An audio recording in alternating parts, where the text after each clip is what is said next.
Hello and welcome to Profiles in Risk. This is your long-haired hippie bearded host. I'll be shaving today though. I really don't like the beard. Tony Kindness, and today I have with me fellow long-haired hippie Trace Meek, founder and CEO at Fetch. Trace, how's it going today? Good, Tony. Thank you so much. I wouldn't necessarily call myself a hippie. I'm just a long-haired insurance agent, right? Insure tech owner. I didn't grow my hair just to grow it. Well, intentionally, yes. I was sitting with my mom and my sister. No, my mom, my wife, and I said, I think I want a man bun. And both of them said no. And so then I began growing the hair. And then I was like, what am I going to do with this long hair? And so last year, I actually cut it and donated it to Wigs for Kids. So 14 inches cut off and donated it, and I'm growing it back again. So today I look like a hippie. That is fantastic. You're a much better person than I am. I've been asked by my girlfriend and her family many times if I would donate, and I'm like, I want to be long-haired for the rest of my life. You know how long it took me to grow this? Yeah, Uh, so yeah, I'm not that nice. But that's a fantastic gift. Uh, yeah. very, very cool. And by the way, when you said the Mad One thing, it really made me laugh. Because I can't tell you how often within insurance people will tell me that long hair is fine, but no man buns. I don't usually put it in a man bun too often, but it was the intention of the idea. But I will have to say a couple things. One is I really do respect women with long hair. I understand why it takes so long. Uh-huh. And even when my wife's like, "Hey, can we make a fire tonight? Because it's cold out." And I'm like, "Yeah, but I don't want to wash my hair." Like I now understand what that's like. So It takes a um, lot longer to get ready in the morning. Yeah. it's a lot of maintenance. Yes. I am no expert in it, but just with simple like shampoo and conditioner, it takes a lot longer than like just quick shampoo when you have short hair. Yeah, no, for sure. Yeah. Absolutely. So we always give the guest a chance to give the elevator pitch. What Sure. what is Fetch? So Fetch simply is just an underwriting filtered machine, right? It's an innovation system where we took the guidelines for all these carriers and created a filter. So you log in and you would choose like an HO3 or just homeowners in general. You choose like, okay, it's a 250,000 dwelling A. It's got PEX plumbing and a 12-year-old roof in Pinellas County. Who will write the risk? And it'll show you. And so this actually came from a frustration of myself in my own agency as an agency owner. It was hard keeping up with all the underwriting information and not just keeping up with it, but who will write the risk? Mhm. Okay, is it personal lines only? Right now it's personal lines. That's Okay. correct. Homeowners We're only? looking to get into commercial. Commercial's a little different because there's the NAIC codes, SIC codes, and then the underwriting for each piece. So it's something we've been working on. Okay. And since you're in Florida, which is a different world in insurance, are you right now Florida only, or is it beyond Florida, even though it grew from the frustrations of Florida?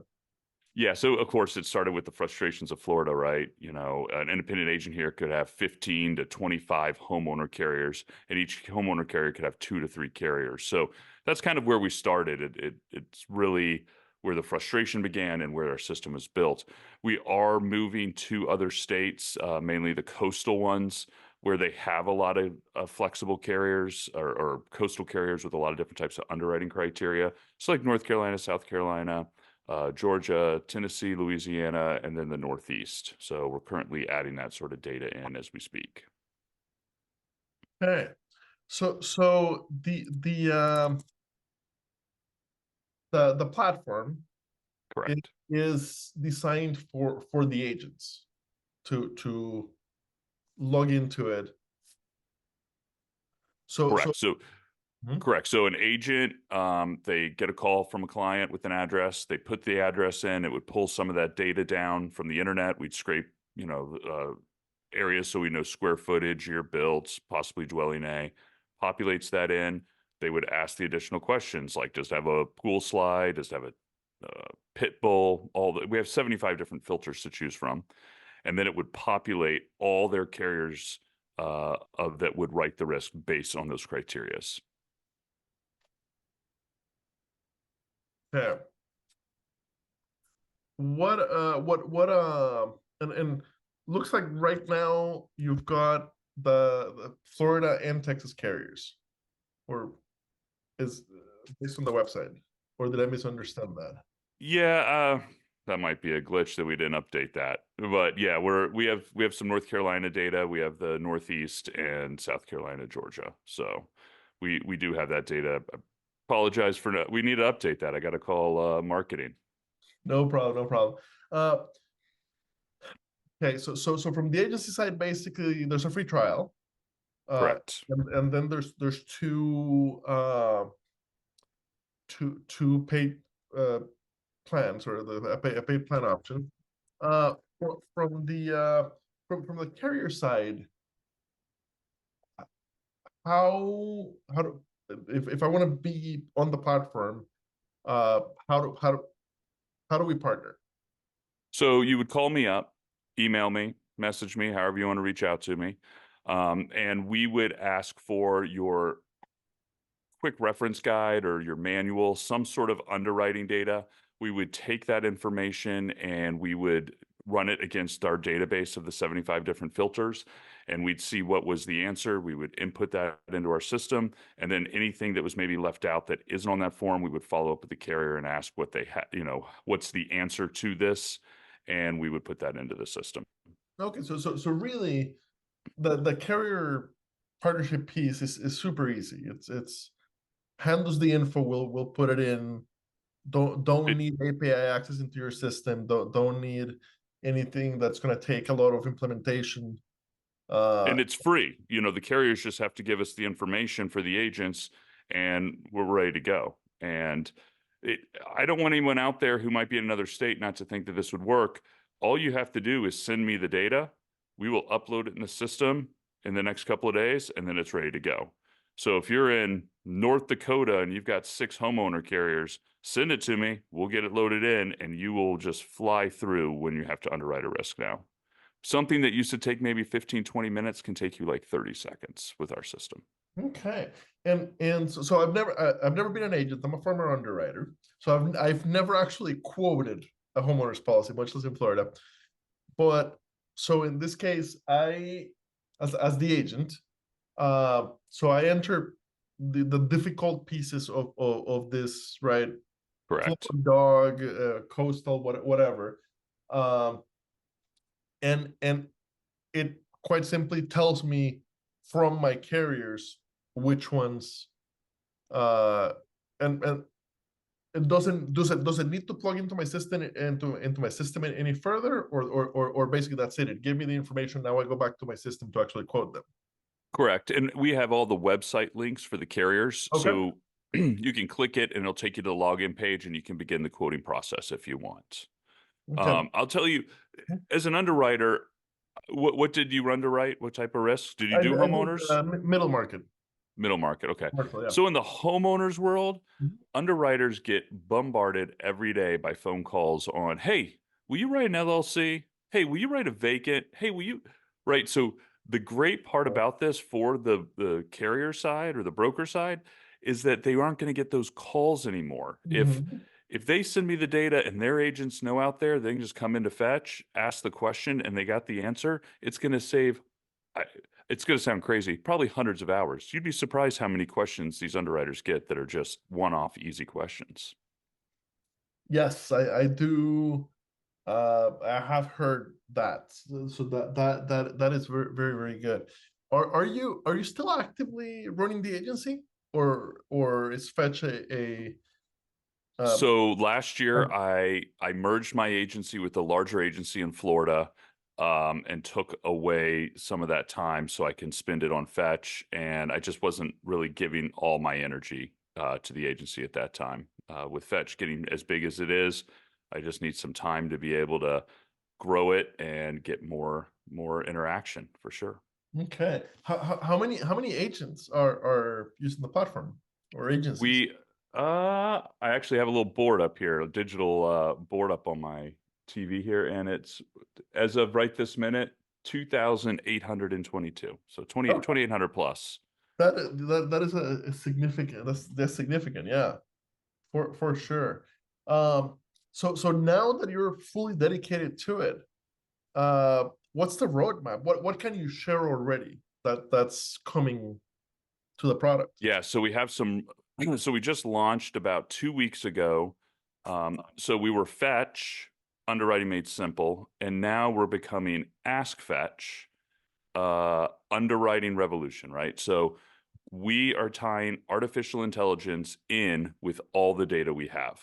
We've been collecting underwriting data for the past 5 years in Florida specifically, now collecting it in other states, and we built this large database, and now we've created a large language model. Her name is Ellie, which is actually named after my daughter, and I can come back to why that is. But you can go into Ask Fetch now and ask Ellie as if she was an underwriter, specifically to the carrier, your underwriting questions, and she will respond with an answer. Okay, and that just launched. That just launched. So you can click one of your carriers. Let's say you choose Citizens and you say, hey, will Citizens write polybutylene? And Ellie will respond with the answer perfectly almost every time. I mean, every time she does. And so not only can she do that, she can help you write an email about the carrier. She can help you write a blog post about the carrier. She can help you explain things to your to the carrier or to your client about that carrier. And so that's what we're really trying to drive is now trying to pull the database in for the artificial intelligence and make it to where it's like chatting with your underwriter without ever having to pick up the phone or leave one site. Have all your carriers in one place. Okay. Um, tell me a name story. How did you end up deciding on using your daughter's name for it? So 5 years ago, I was actually training for a master swim meet. So I was a collegiate swimmer and I got back into it after 20 years. And I was like, I'm going to get back into this, kind of a midlife crisis. I'm 39 years old. I got to do something, right? So I'm getting out of the pool and my wife and kids came to see me. Well, my wife says to me, I don't know where your daughter is.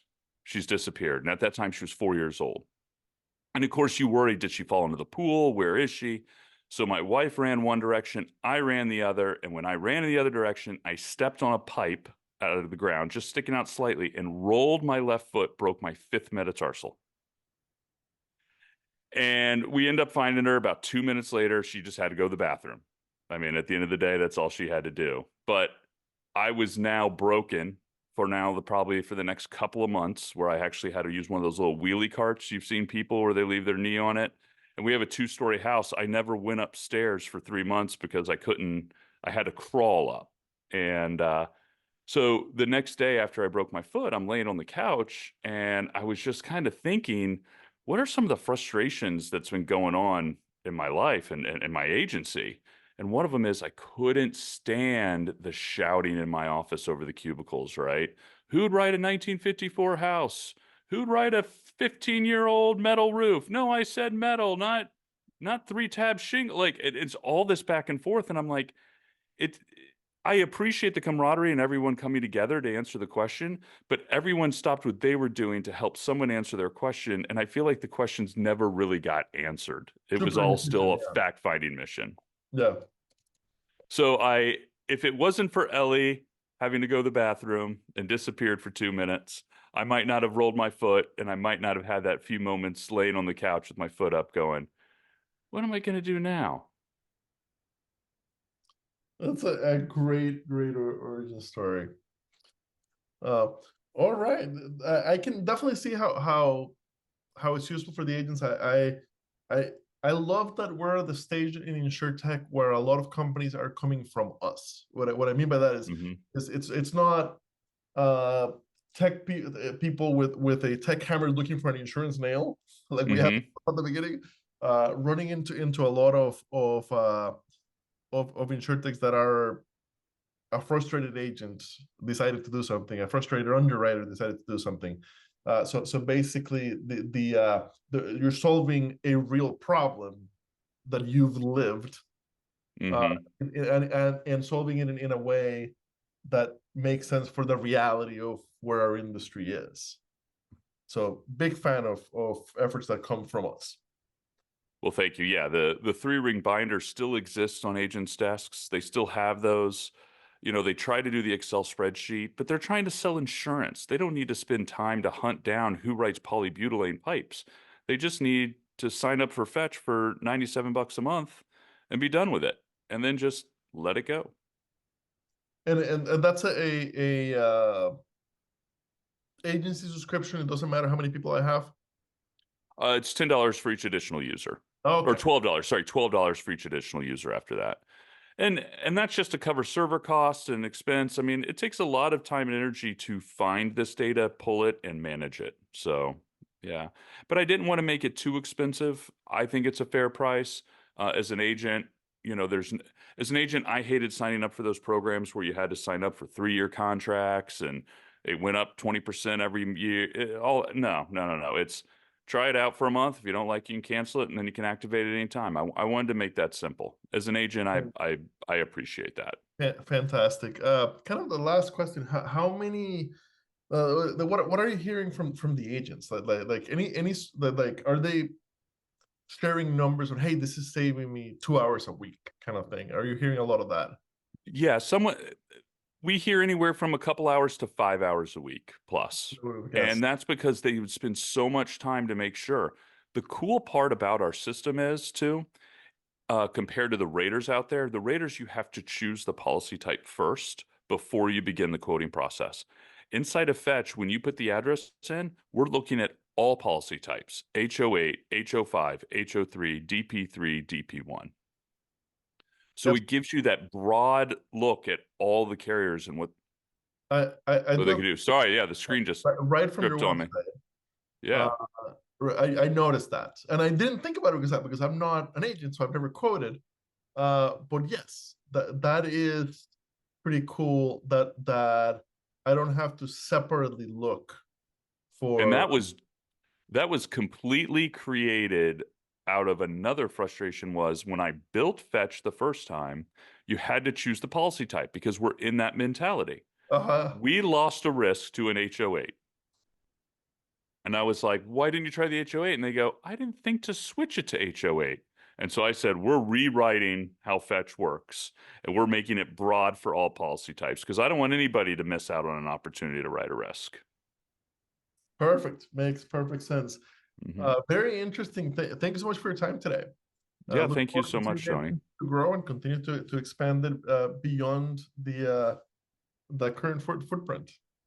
I would say if anyone wants to try out Ellie, and go to askfetch.com and just sign up to try out for the beta user, and we'll get you signed up. Fantastic. Thank you.